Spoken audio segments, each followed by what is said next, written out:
Se vi dico Lazio, la prima cosa che vi viene in mente è Roma, vero? Penso che sia così un po' per tutti in effetti. Fin dall'inizio del nostro viaggio è stato chiaro però che in questo vasto territorio c'è molto, molto di più. In questo video vi porteremo alla scoperta di 5 luoghi imperdibili che vi faranno innamorare perdutamente di questa regione. Anche noi fino a questo on the road non conoscevamo bene il Lazio, dobbiamo ammetterlo. Ci siamo ritrovati immersi in un luogo super verde, pieno di borghi, con paesaggi diversi e ricco di tradizioni. Ora mettetevi comodi, abbiamo tanto da raccontarvi.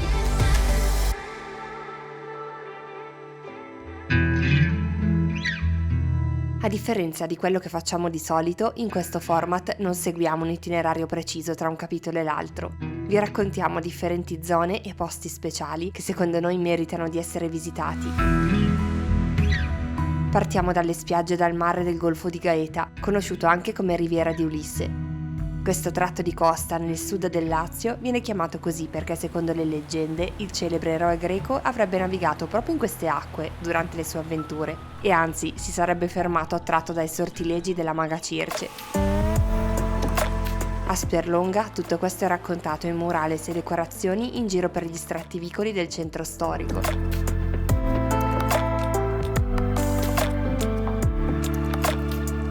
Il borgo è tutto bianco, con le case intonacate a calce, scale che salgono e scendono in un intreccio di vie dove è facile perdere l'orientamento. Ci sono archi che affacciano sul mare azzurro e case dalle porte blu che ricordano tanto le Cicladi, ma con un'anima tutta italiana.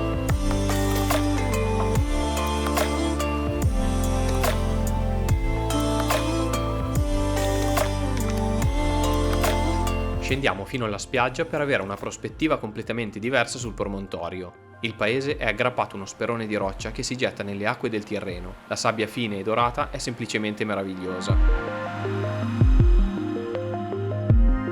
Ci rimettiamo in macchina per andare verso Terracina e più precisamente al tempio di Giove Anxur, che si trova sulla cima del monte Sant'Angelo a circa 200 metri sul livello del mare. La strada per arrivarci regala panorami strepitosi, ma è solo una volta giunti a destinazione che si apre davanti agli occhi il vero spettacolo. L'ingresso costa 10 euro ed accesso ad un parco archeologico molto vasto e soprattutto scenografico.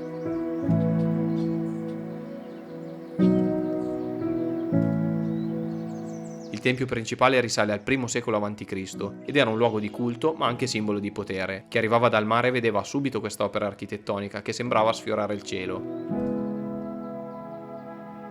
Bellissimo l'imponente criptoportico con i suoi archi, ancora ben conservati e visitabili.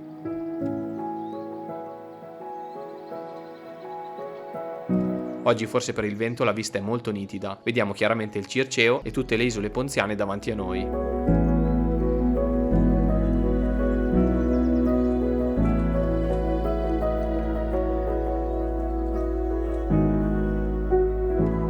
Per la sera ci spostiamo a Gaeta, dove come prima cosa visitiamo la tanto famosa montagna spaccata e la grotta del Turco.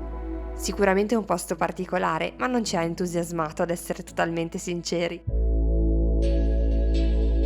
Andiamo verso il centro storico per una passeggiata tra le vie e raggiungiamo la pizzeria del porto per provare la tiella, piatto tipico della città. Io l'ho assaggiata alle cipolle, ma quella tradizionale è con il polpo e il pomodoro. Mi è piaciuta tantissimo.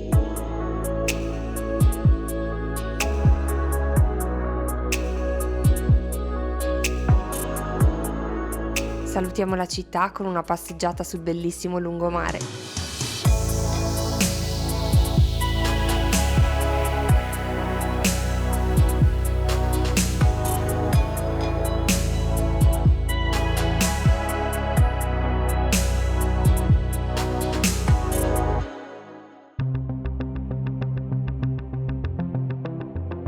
La Ciociaria è una di quelle zone di cui tanto abbiamo sentito parlare, ma di cui non avevamo un'idea precisa. Non ci immaginavamo un posto così ricco di luoghi da vedere.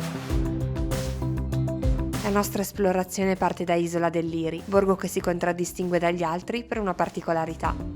Nel centro storico di Isola del Liri ci sono ben 2 cascate, una che è impossibile che passi inosservata perché è alta 27 metri e una più piccolina situata nella zona ovest chiamata la cascata del Valcatoio.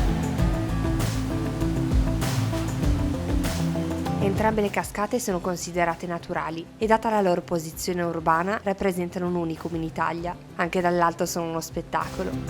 Facciamo una passeggiata nel centro prima di raggiungere in pochi minuti di auto un altro luogo altrettanto affascinante. L'acqua è la vera protagonista di questo territorio.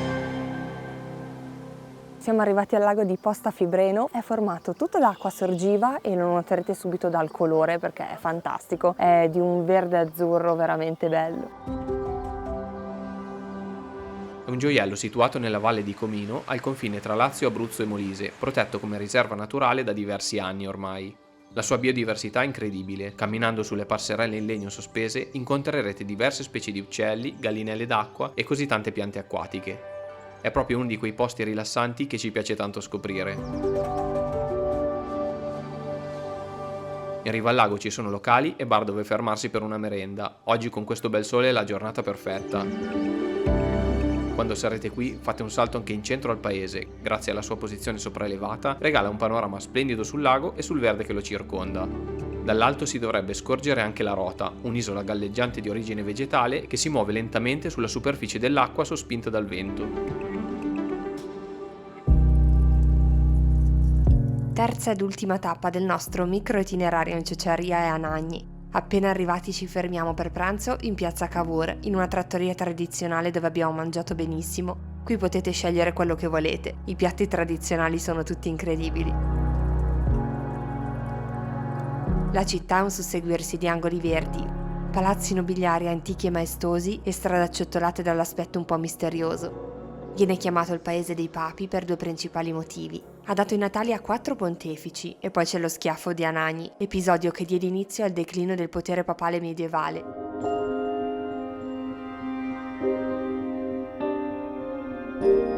Quello che non dovete assolutamente perdervi nel borgo è la cripta della cattedrale di Anagni. Con un biglietto da 8 euro avrete accesso alle diverse sale del museo, alla chiesa e infine alla sua cripta. Definita la Cappella Sistina del Medioevo, conserva affreschi realizzati tra il 1100 e il 1250, che sono decisamente fuori dal comune. Le opere d'arte ricoprono ogni centimetro di superficie disponibile, dalle colonne al soffitto, un intero mondo dipinto che lascia senza parole.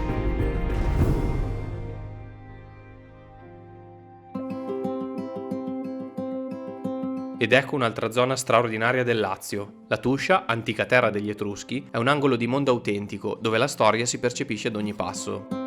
Noi ci eravamo già stati qualche anno fa, in un viaggio precedente, ma abbiamo voluto tornarci per vedere di più, perché c'è davvero molto da esplorare e conoscere, a partire dai suoi borghi. Ronciglione è uno di questi. L'ingresso al centro storico è super scenografico, con una lunga scalinata che conduce ad un gruppo di abitazioni dal colore omogeneo, costruite su uno sperone di roccia. Famoso per ospitare uno dei carnevali più antichi d'Italia, le sue vie sono curate e piene di piante rigogliose. Ogni vicoletto ha una sua identità e sembrano quasi custodire segreti di secoli passati.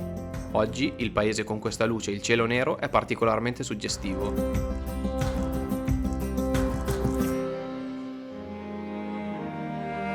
Vitorchiano è un altro esempio di quanta bellezza si trovi da queste parti. Circondato dalla natura, è stato costruito per sembrare un balcone che si affaccia sulla valle. Le sue case sono interamente costruite con blocchi di peperino, una pietra vulcanica che conferisce al borgo un colore scuro, quasi severo, ma estremamente affascinante e riconoscibile.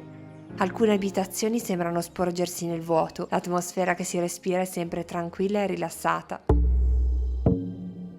La prima parola che mi viene in mente invece per descrivere il Sacro Bosco o Parco dei Mostri di Bomarzo è enigma.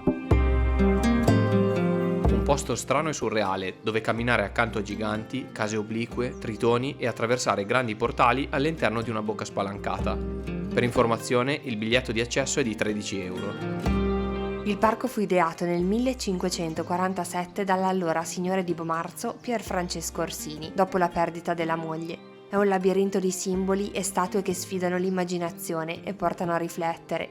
Una delle iscrizioni più belle, secondo noi, la incontriamo proprio all'ingresso, su una delle 2 sfingi. Voi che per il mondo andate errando alla ricerca di meraviglie alte e stupende, venite qui dove tutto vi parla di amore ed arte.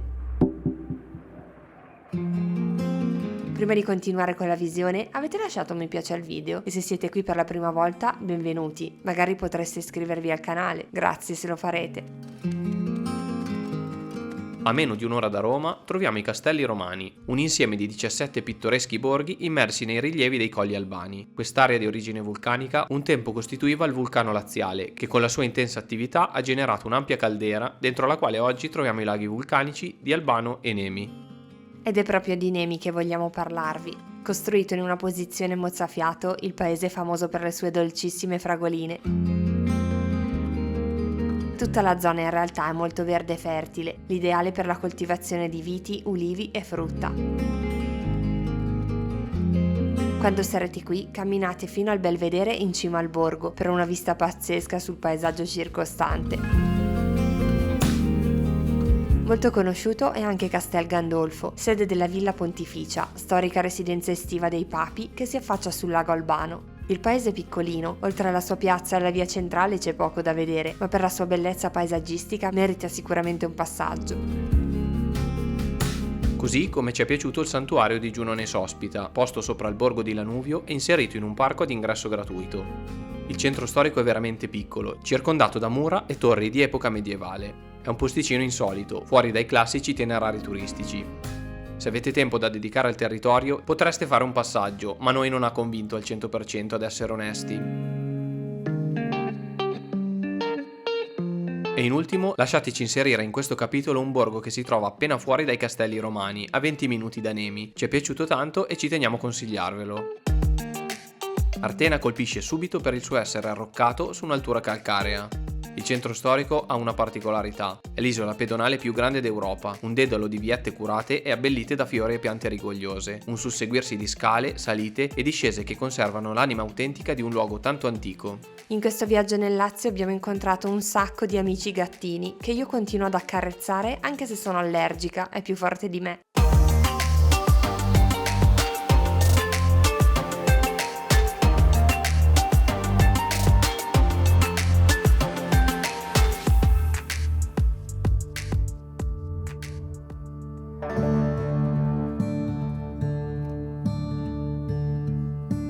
Nel quinto capitolo di questo video vi portiamo tra i Monti Simbruini. Avevamo alte aspettative per questi luoghi, ma purtroppo c'è stato un piccolissimo intoppo, il maltempo. Quello proprio non possiamo ancora prevederlo.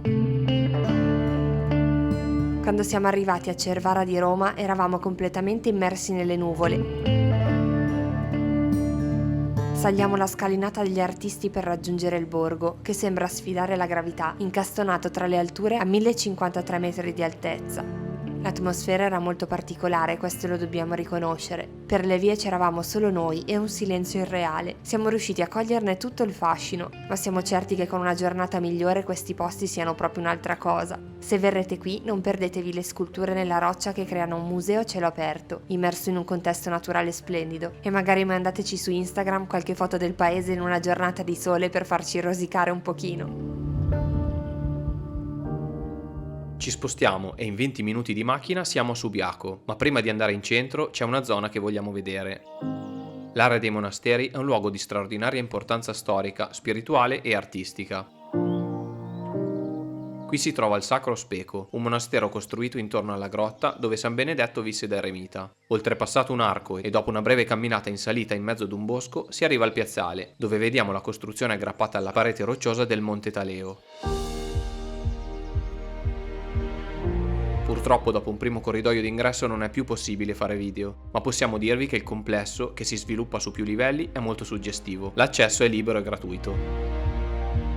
Il paese di Subiaco ci accoglie con un antichissimo ponte medievale a schiena d'asino, chiamato il Ponte di San Francesco. Sovrasta il fiume Aniene, limpidissimo e famoso anche per il rafting. Deve essere super divertente. Noi abbiamo provato canyoning, canoa, ma mai il rafting. Rimedieremo. Camminiamo fino al cuore antico e accediamo al labirinto di piccole vie lastricate tramite un arco in pietra. Con una breve salita siamo alla Rocca dei Borgia, punto più alto del paese, da cui si gode di un panorama speciale sui tetti delle case e sulla natura della valle.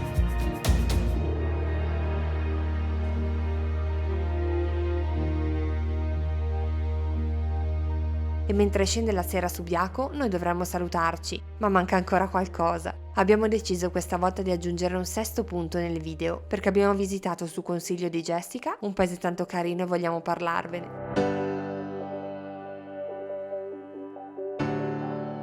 Castel di Tora si trova nel cuore della valle del Turano, tra boschi rigogliosi e adagiato sulle sponde di un lago dalle acque turchesi. Siamo arrivati la sera, mentre il sole stava scendendo, e ci siamo trovati davanti a un vero spettacolo. Questa zona che proprio non conoscevamo ci ha stregato, anche solo viaggiare per le strade ci ha dato una bella sensazione.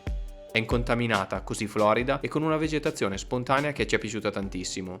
La visuale sul borgo dal ponte che attraversa il lago è la nostra preferita, ma anche all'interno del paese non è niente male. Ci sono tutte queste case decorate con mosaici, stradine tranquille che si aprono improvvisamente in piazzette raccolte o che finiscono in affacci panoramici sull'acqua. Un posto davvero speciale dove concludere questa parte di avventura.